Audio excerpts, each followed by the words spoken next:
ब्राह्मण बोलता है, हे मित्र, मैं आपसे अपनी दुख क्यों कहें, अपनी व्यथा क्यों कि आप मेरे दुखों को सुनने के बाद मेरी हंसी उड़ाएंगे, मेरे दुख को और बढ़ाएंगे। मुझे अपने दुख कहना होता है तो मैं नारायण से कहता, और मेरे दुख को वही हरने वाले मैं और किसी से क्यों कहूँ।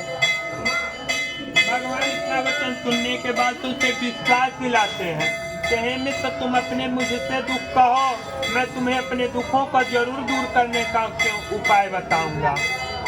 इतना वचन सुनने के बाद से ब्राह्मण बोलता है, हे प्रभु, आप मेरे दुख को सुनकर मेरे दरिद्रता को दूर करने का उपाय बताएंगे तो हे नाथ सुने, मैं कच्चे निर्धन ब्राह्मण हूँ, मैं भिक्षा से ही मेरे परिवार की भिक्षा चलती, कभी कभी आता तक मुझे भिक्षा में नहीं मिलता, मेरे परिवार में बिना भोजन के ही तो रहते। हे प्रभु, दरिद्रता को दूर करने का कोई उपाय बताएं। भगवान कहते हैं कि हे ब्राह्मण देव, भगवान श्री सत्यनारायण की कथा सुने, उससे सुनने से आपके समस्त कष्ट दूर हो जाएंगे। असली विधान बतला का अंतर्धान हो जाता है।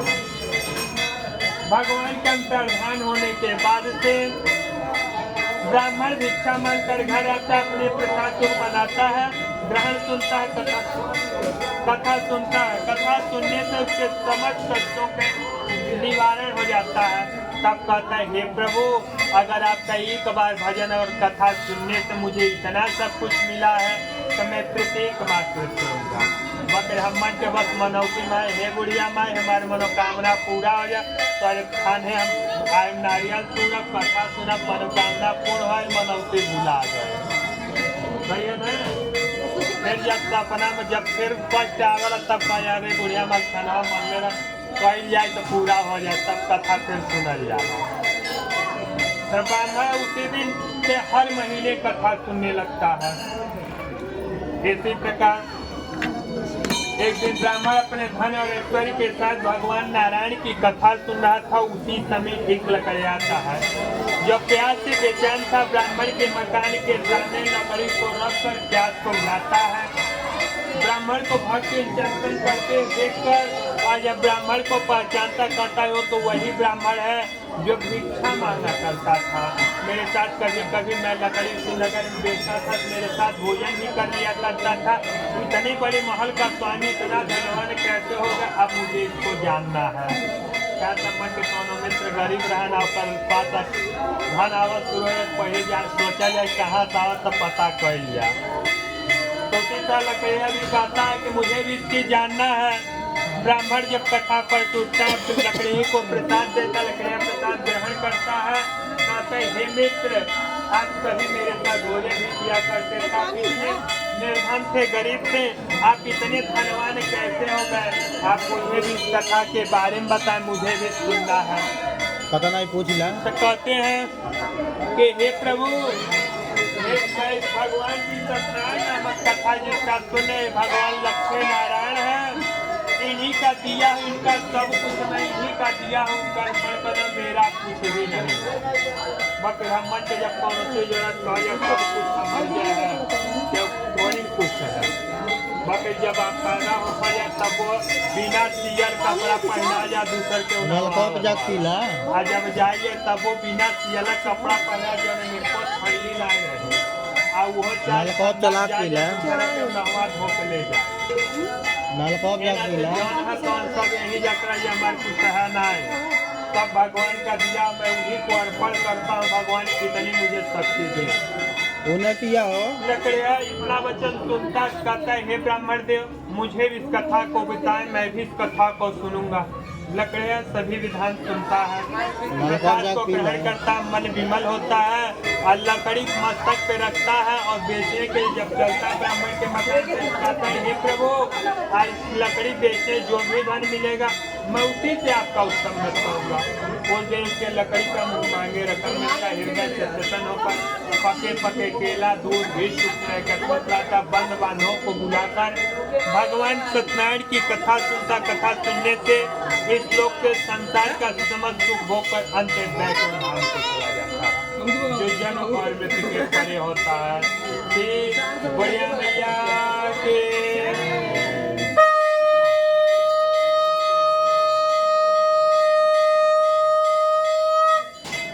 श्री राम जय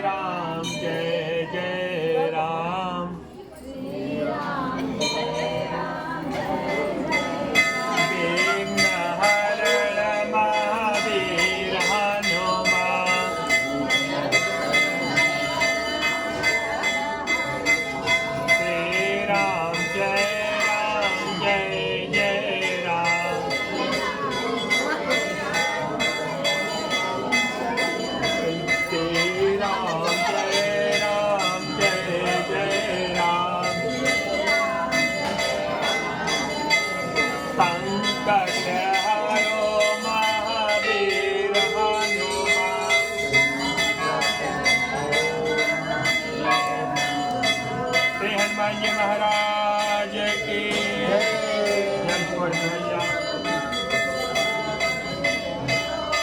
फिर हाथ में चावल फूल भैया।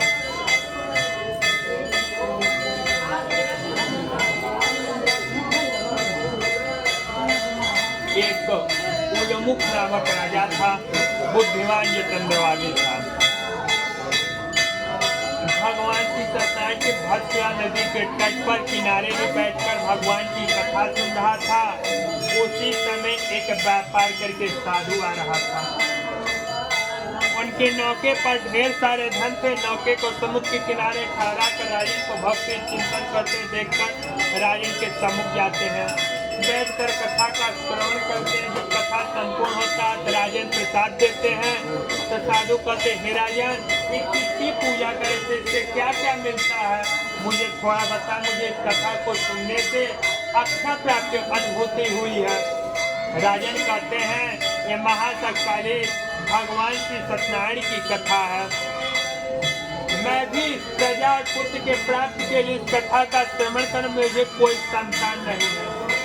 साधु कहता है, हे राजन, मुझे भी कोई संतान नहीं है, हमें भी इस कथा को बताएं। इस कथा को सुनने से मेरा मन तृप्त हो गया है। इस कथा को बताएं, मैं भी अपने अर्धांगिनी के साथ इस कथा का श्रवण करेंगे। हमें अटल विश्वास है कि मेरा भी सोनी गोद पर होगी, भगवान मेरा भी संतान देंगे मुझे भी। राजन इतना साधु का वचन सुनने के बाद कहते हैं, हे राजन, भगवान कभी अपने भक्त का विश्वास को नहीं तोड़ते हैं। अगर वो सच्चे मन से आस्था और विश्वास बनाए रखता तो भगवान उसे, तुम्हारी भी तुम्हें अटल विश्वास है तो भगवान तुम्हारी भी सोनी गोद को पूरा करेंगे, परिपूर्ण करेंगे। भगवान का सभी विधान बतलाकर भगवान का राजन प्रसाद देते, प्रसाद को ग्रहण करता, अपने व्यापार करके अपने जब घर आता, उसकी स्त्री का नाम था लीलावती।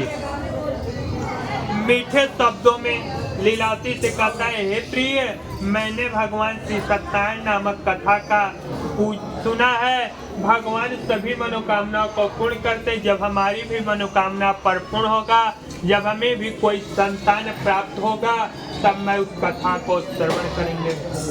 और अपनी पत्नी लीलावती के साथ साधु संकल्प करता है।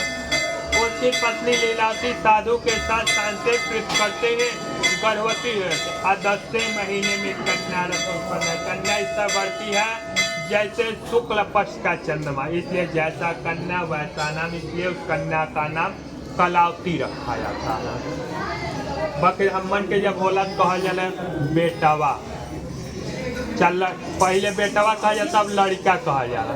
पुत्र होता, पु मतलब होता नट, त्र मतलब तारने वाला, वही पुत्र है। तो पहले के लोग रहना पुत्र के नाम से नाते तर जाता, अपने पुत्र के नाम भगवान के नाम पे रखा था, राम कृष्ण बलराम परशुराम। बाकी अब हमन के तलु लोग रामायण देखत रहना है, तो हमन के रामायण तो देखल नहीं जाला, तू नाम रखल जा। बाकी आगे कुछ कहले की जरूरत नहीं, माता जी जानत है। तो जो नर्क को तारने वाला होता वही पुत्र होता, इसलिए पहले के लोग कहते थे कि हमें पुत्र रत्न की प्राप्त हुई है। तो कुछ दिन बीतल तो लोग कहे लगल कि हमें बेटवा भर, तो भाई बेचल चल शुरू करने। अब हमन के जब होला कहे लड़का भैया चल लड़की, तो पड़ोसी से लड़े खातिर नहीं कहे हमसे लड़े वाला भैया। उसकी स्त्री लीलावती कहती, हे प्रिय, भगवान ने मेरी मनोकामना को परिपूर्ण कर दे, मेरी भी सोनी गोद पूरी हो गई है। एक सुंदर और कन्या रत्न की प्राप्त हुई है। उस कन्या के उपलक्ष्य में हमें भी कथा सुन लेना चाहिए। साधु कहता है, हे प्रिय, अनर्गल में ध्वज खरीदे के का हो, लड़कियां बियाह जब करब तब हमन के कथा सुन ली जाए। व्यापार करके चले जाते हैं। कन्या भी इस तरह बढ़ रही थी जैसे अजोरिया का चांद बढ़ता, इसलिए जैसा कला वैसा नाम, इसलिए उस कन्या का नाम कलावती रखा जाता है। पुत्री को व्यापार से निवृत्त होकर आते हैं। पुत्री अल्पाय में ही विवाह युक्त हो जाती है।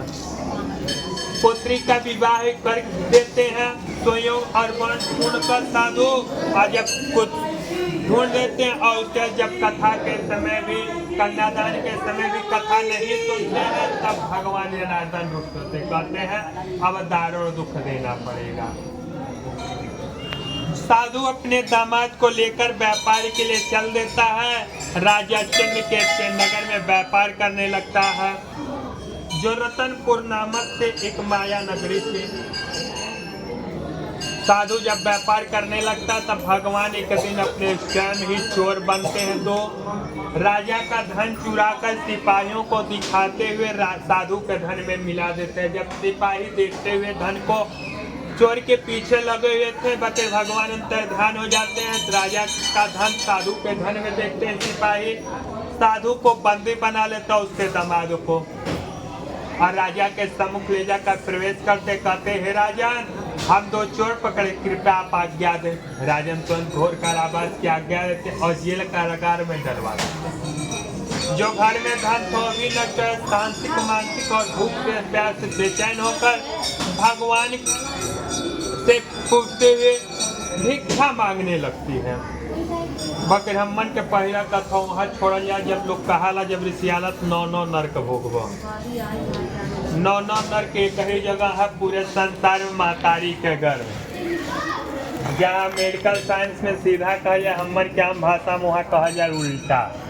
कहे तो पैर ऊपर रहा मुड़ी नीचे रहा हाथों पीछे बांधल रहा तब कहा जाला वहाँ जब जब माता जी लोग गर्मा गर्म खाली मर तीखा तीखा मसाला चटपटा तो शरीर में जाके जरला धवाला तब कहा जाए हे दीन बंधु दुख हरता दीनानाथ मम संकट हरो अब करो कल।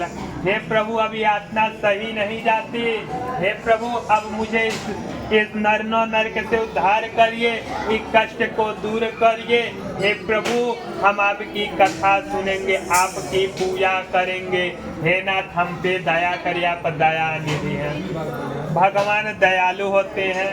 माँ के स्तन में अमृत के समान दूध भरते हैं और स्वर्ग समान हमको माता का गोद देते हैं। लोग कहा स्वर्ग जाए तो स्वर्ग महतारी का गोद है अमृत महतारी का स्तपान जब कह जाए तो वही अमृत है। बाकी ना कहीं स्वर्ग है ना ही अमृत है जिससे हमारी जीवन बसती है।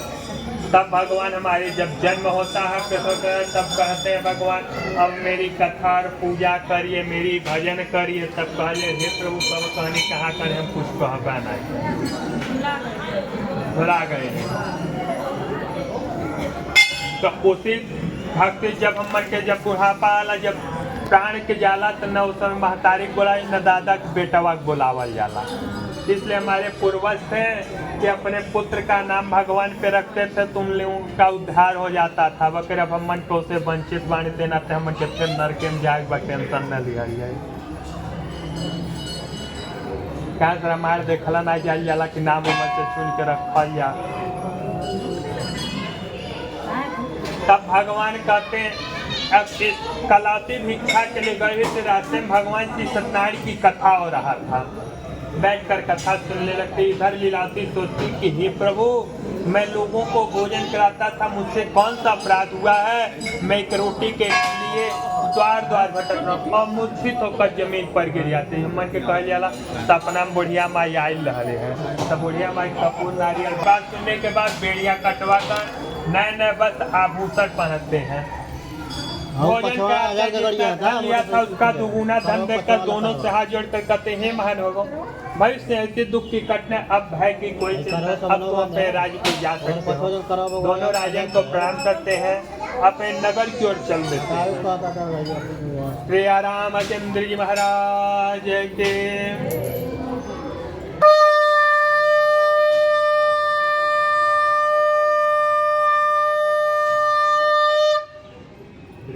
नारायण नारायण हरे हरे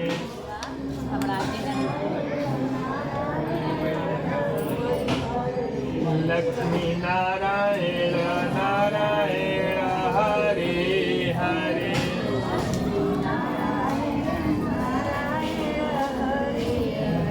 सत्यनारायण नारायण हरे हरे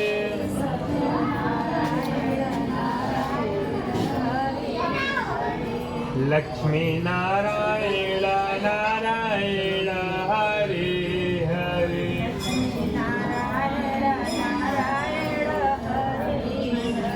मन भजने श्रीमन्नारायण नारायण हरे हरे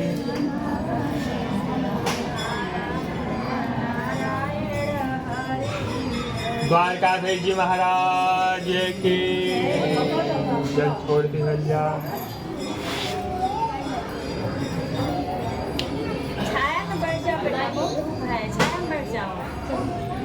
आ जाओ। फिर हाथ में चावल फूल लिहल जा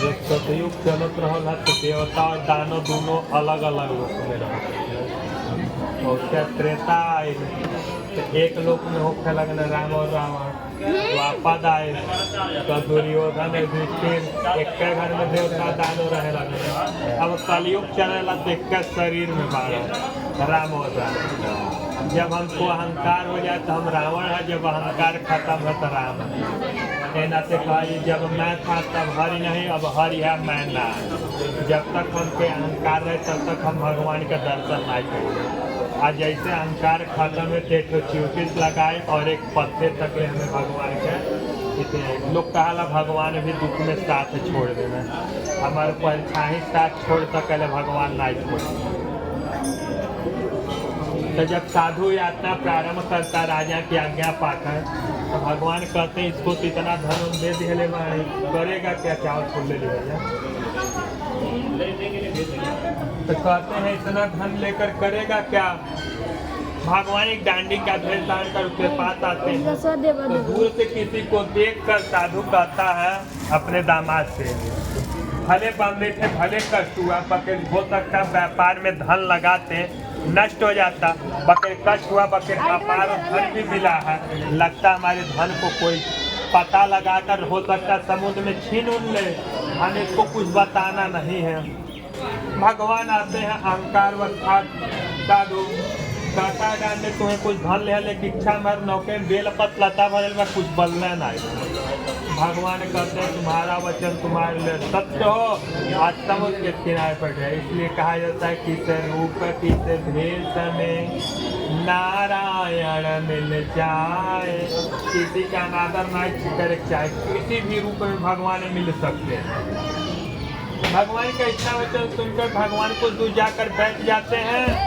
तो साधु नित्य क्रिया करते हैं नाव को जल के ऊपर तैरते हैं देखकर आश्चर्य करता है नौके के पास जाकर बेलपत लता भरा हुआ देखकर मूर्छित होकर जमीन पर आज जब मूर्छा टूटता रोने लगता तब दामाद बोलता पिता में रोने की कोई आवश्यकता नहीं वो डांडी कुछ भगवान का स्वरूप था साधु हमें उन्हीं के शरण में चलना चाहिए उन्हीं के श्राप से में हुआ उन्हीं को हमने धन से अनादर किया है अब हमें उन्हीं के शरण में चलना चाहिए अनंत भक्त भाव के साथ डांडी भगवान को खोजते हुए उसी समुद्र के तट पर भगवान मिल जाते हैं बैठे हुए पीताम्बरी बिछाकर दोनों जाते हैं पांव पकड़कर रोनते हुए साधु कहते हे प्रभु मैं आपके सम्मुख जो सत्य वचन बोला हूँ हे नारायण मेरे अपराध को क्षमा करें मेरी जो शक्ति दे इतना वचन सुनते ही साधु भगवान कहते हैं हे साधु तुम रोते क्यों हो मेरे नाम से विमुख होने के कारण तुम्हें बार बार दुख की प्राप्त हुई है अब तुम्हारे शरण में आ चुके हो अब तुम्हारी कथा संपूर्ण हुई अब तुम्हें समस्त कष्टों का निवारण होगा साधु कहते हैं हे प्रभु इन 10 गोपाल 14 भुवन देवी और देवता को माया को नहीं पहचानते हे प्रभु मैं एक माया का तिनका मैं कैसे पहचान हे प्रभु मेरे माया को मुझसे दूर करिए अपने मुझे भक्ति का मार्ग बताए मेरा और मेरे धन की रक्षा के इतनी शक्ति दीजिए कि मैं अपने सामर्थ्य और शक्ति के अनुसार आपकी पूजा कर सकूं भगवान इच्छानुसार वचन पाते हैं इच्छानुसार होने के बाद भगवान इच्छानुसार वर देकर अंतर्धान हो जाते हैं दोनों नौके पर आकर धन से परिपूर्ण देखकर दुगुना तिरगुना भगवान का भजन और कीर्तन करते राम नाम भजते हैं श्रीमन्नारायण अपने नगर की ओर चल देते हैं नगर के निकट पहुंचते हैं तो उस समय उसकी स्त्री लीलावती भगवान श्री सत्यनारायण की कथा सुन रहे थे। जब समाचार ले जाकर गांव वाले सुनाते हैं कि साधु नगर के समीप समुद्र के साथ ढेर सारे धन लेकर आप पहुंचे हैं। लीलावती कहती, हे पुत्री कलावती, शीघ्र ही पूजा समाप्त करके तुम्हारे पिता और पति आए हैं, मैं अपने पति के दर्शन के लिए जा रही हूँ। कलावती भी कहती, मामी गई हम कहे करो की कथा संपूर्ण होता प्रसाद का परित्याग करती है और अपने पद के दर्शन के लिए वो भी चल देती है। भगवान जनार्दन फिर रुष्ट होते हैं, आज कलावती के पद को ही हरण कर लेते हैं। कलावती समुद्र के किनारे बैठकर रोने लगती है। पुत्री को रोते हैं देखकर साधु दामाद को विचलित और अदृश्य देखकर कहते, हे प्रभु, अभी अभी दामाद सब कुछ सब सुरक्षित दिखाई देते, अचानक कहा हालत तो है। नर किन्नर उठाया, जली जी निकल गया। या प्रभु कोई माया है, मैं आपके माया से हे प्रभु मुझसे माया से दूर करें, मेरे अपराध को क्षमा करें। तभी आकाशवाणी होती है, हे साधु तुम्हारी पुत्री भगवान विष्णु का प्रसाद का परित्याग करके आई है। यदि वो घर जाकर प्रसाद ग्रहण करके आवे तो उसके पद से अवश्य दर्शन होंगे। कलावती का आकाशवाणी संपूर्ण होता है, घर जाती है, प्रसाद ग्रहण करके आती है, अपने पद के दर्शन पाती। अपने पद के दर्शन पाने के बाद से वहीं साधु समुद्र के तट पर आकर किनारे वहीं बंद बांधों के साथ भगवान की कथा सुनता है। कथा सुनने के बाद से इस लोक से सुख होकर अंत बैकुंठ धाम पर। जीवन में 4 सुख है, काम धर्म अर्थ मोक्ष। काम धर्म अर्थ जीते जी मिलना। मोक्ष है जब हम स्वर्ग और मृत्यु नरक से उद्धार होंगे, जन्म और मृत्यु से जब हम परे हो जाएंगे। ये आत्मा भगवान नारायण का अंश जब परमात्मा में अंत में चला जाएगा, उन्हीं से इस योनियों में से मुक्ति मिले, तब हमारी मोक्ष होती है। से जगत जननी जगदम्बा भवानी के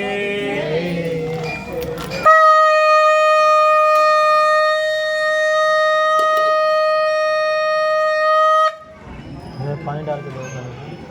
श्रीमन्नारायण नारायण हरे हरे,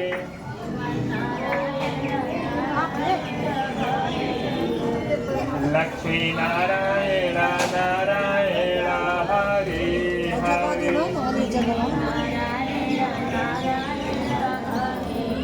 सत्यनारायण नारायण हरे हरे,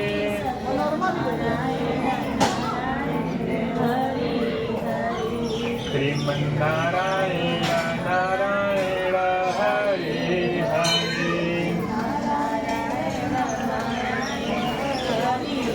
हरिमन्नारायण नारायण हरे हरे।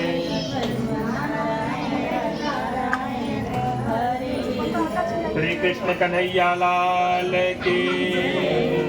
जल छोड़ के फिर चावल खोल लिया, अंतिम कथा सुनल जा।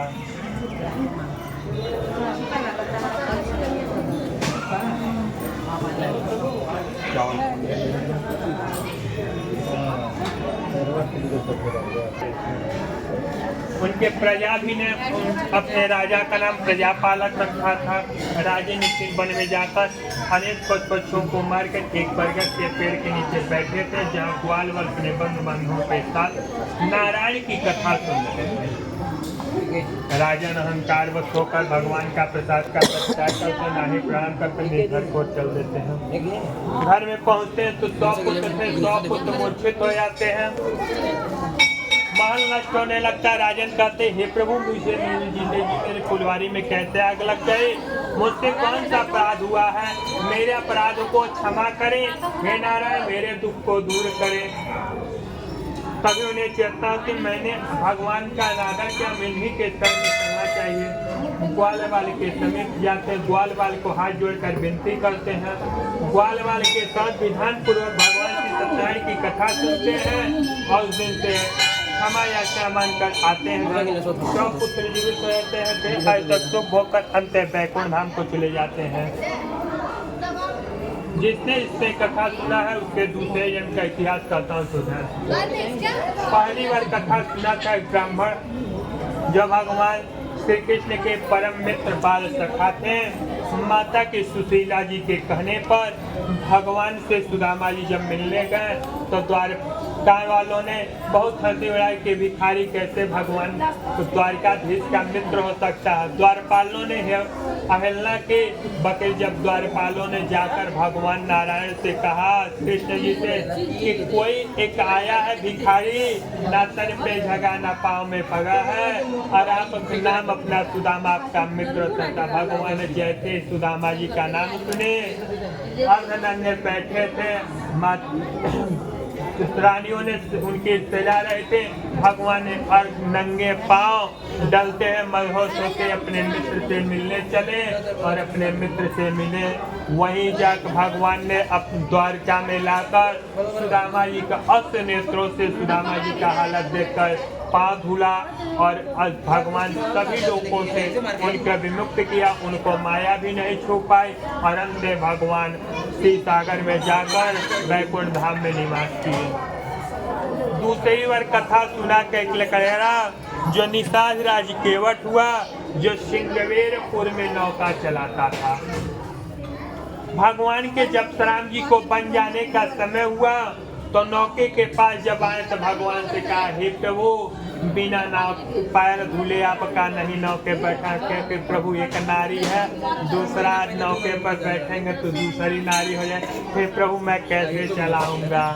भगवान का कहा, नहीं प्रभु, जब आपके पैर छूने से पत्थर नारी हो सकती है तो हे प्रभु मैं कैसे इसको दूर करूंगा। तो भगवान का चरण धोता, चरणामृत पीता, नौके से पार करता है। भगवान कहते हैं, नाव खेवाई देते हैं, जब तब केवल नाव खेवाई नहीं लेता, कहता है, हे प्रभु आप मेरे घाट आए तो मैंने आपको पार किया, हे प्रभु मैं स्वर्ग और नर्क के घाट में इसे फंसा हूँ, हे प्रभु इस दोनों से मुझसे पार कर दीजिए, मेरा भी वही नाव खेवाई। भगवान ने उसका भी उद्धार किया। तीसरी बार कथा सुने थे, एक राजा और एक रानी वही देवकी और वासुदेव हुए, जिनका स्वयं भगवान पिछले सोमवार को जन्म लिए और अपने माता पिता का जेल कारागार से उद्धार करके अपने माता पिता का भी उद्धार किया। कुछ लोग तो छठी मनाए, कुछ लोग आज मना रहे हैं। छठ देखे चतुर्दशी को ही मनाए जाते हैं और चतुर्दशी आज है, कल परदोष था, 13 था, चतुर्दशी आज है। चतुर्दशी के ही छठ यार मनावल जाना। वार्षिक भगवान के आज 6 दिन जन्म लिए। सप्तमी तिथि की हानि थी, अष्टमी की हानि थी ना, इसलिए हम सप्तमी को ही व्रत रहे और सप्तमी को ही भगवान रोहिणी नक्षत्र में रात में जन्म लिए। चौथी बार कथा सुना था, एक साधु जो भगवान से पुत्र मांगा था, धन मांगा था और भक्ति मांगा था। भगवान ने उसे मनोरथ ध्वन नामक एक राजन बनाया।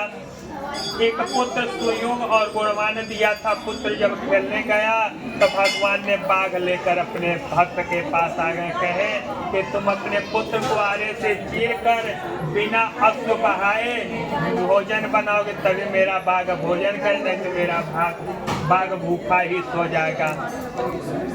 तो इतने साधु ने लीन था भक्ति में कि अपने पुत्र को आरे से चीर कर उखाली में कूद कर अपने पुत्र का भोजन बनाया।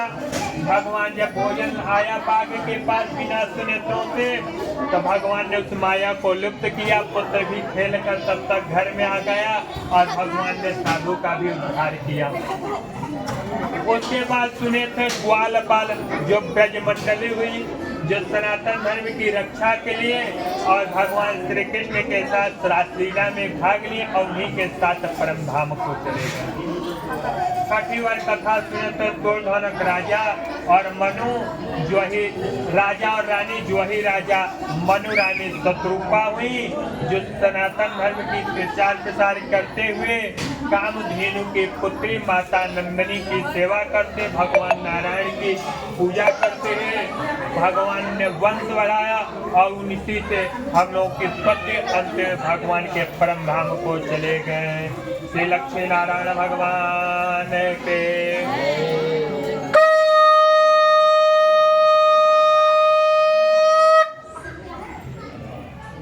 श्रीमन्नारायण नारायण हरे हरे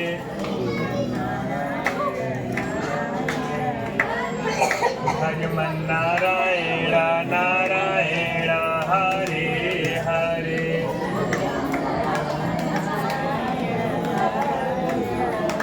लक्ष्मी नारायण नारायण हरे हरे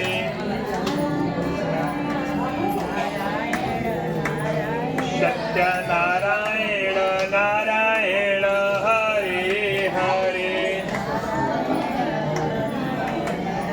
भजमन नारायण नारायण हरे हरे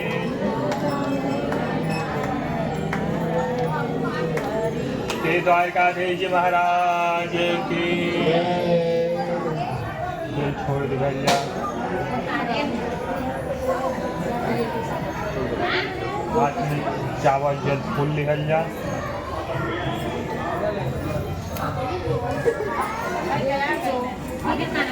कोई बात ना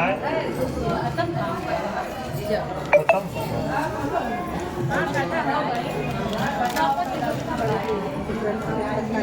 खाली हल्ला कुछ द्रव्य ले लिया कुछ द्रव्य ले लिया ना ए अतुल अब कौन सुनिए तो थोड़े ना मतलब माने मेरा सवाल बोला कुछ चाहता द्रावुड़ा विश्लेषण विशिष्टान शोभा यज्ञ फूल आई रखवा दो आगे जाति पूजन अग्नि आवाहया अस्थाप्य यथाशक्ति यथाभक्ति ब्राह्मण वर्ण स्वराज्य चलित मुद्रा मम दातुः जय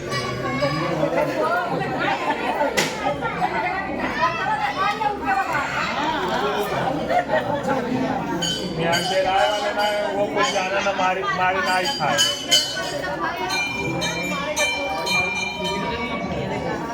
अरे सब रामदरबार में टीका लगाया कितने में चल जा एक प्लेट खाओ